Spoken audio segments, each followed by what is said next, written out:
Nangyari ito bandang 3:00 ng hapon habang papunta ako para sunduin ang pamangkin ko sa kanyang eskwela. 4:00 kasi ng hapon ang uwian ng mga estudyante dito sa probinsya. Medyo malayo ang eskwelahan, inaabot ng 1 oras kapag jeep ang sinakyan at kalahating oras naman kapag bus. Malayo rin ang aming tahanan mula sa highway, kaya 2:45 pa lang ng hapon ay umalis na ako ng bahay. Pagdating ko sa kalsada, sakto namang may dumaang e-bus.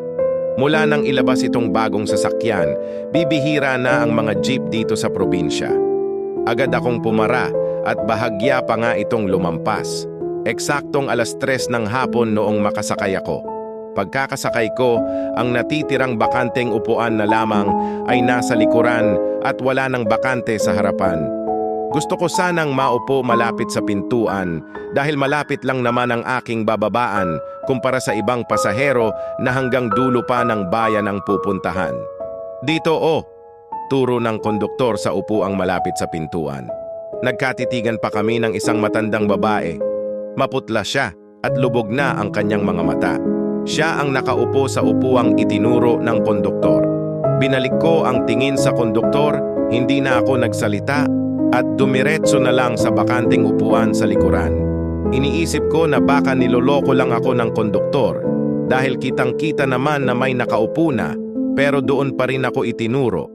Ibinaling ko na lamang ang aking atensyon sa daan. Habang nagbibiyahe, biglang huminto ang sasakyan at may sumakay na isang ginang. Nagtaka ako dahil wala ng upuan. Paano siya makakaupo?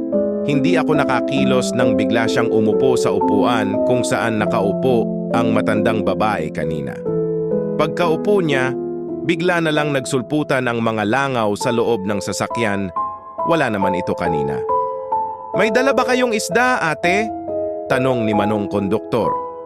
"Wala Mga libro lang itong dala ko, hindi ko alam kung saan galing ang mga langaw na yan." Hindi lang pala ako ang nakapansin, kundi pati sila rin. Pilit kong inaalala kung huminto ba ang e-bus at bumaba ang matanda. Hindi ako mapakali kaya tinanong ko na si Manong habang nangongolekta siya ng bayad. "Manong, huminto ba kayo kanina, maliban nung pumara si ate sa harapan?" "Hindi naman, ineng.